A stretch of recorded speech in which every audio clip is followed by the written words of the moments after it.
রাজবাড়ীর গোয়ালন্দ উপজেলার দেবগ্রাম ইউনিয়নে ৩টি ওয়ার্ডে ১,০৩৬ জন কৃষকের মাঝে কৃষি কার্ড বিতরণ করা হয়েছে। আরো খবর জানাতে এই মুহূর্তে আমাদের সঙ্গে যুক্ত হচ্ছেন সহকর্মী মিঠুন গোস্বামী।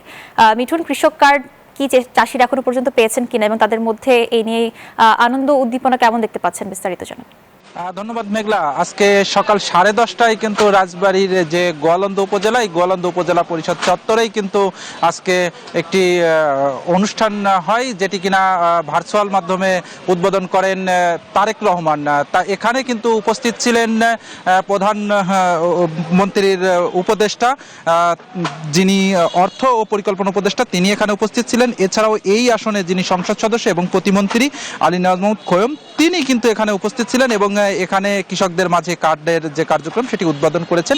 এবং এখানে 5টি বুথ করা হয়েছে। এই 5টি বুথ থেকে কিন্তু কৃষকদের স্বাক্ষর, যার যার আসলে কার্ড, তিনি স্বাক্ষর করে কিন্তু এখান থেকে প্রতিটা কার্ড সংগ্রহ করছে।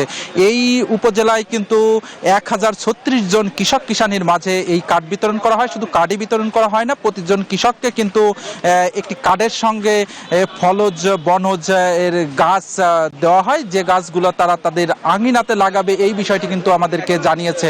আর কৃষকরা কিন্তু যে কার্ড, এই কার্ডের মাধ্যমে কিন্তু তারা নানান ধরনের সুবিধা পাবে, এমনটি কিন্তু বলা হয়েছে। এতটুকুই ছিল আমার কাছে রাজবাড়ী থেকে কৃষি কার্ড বিতরণের সর্বশেষ তথ্য। মিঠুন, আপনাকে ধন্যবাদ।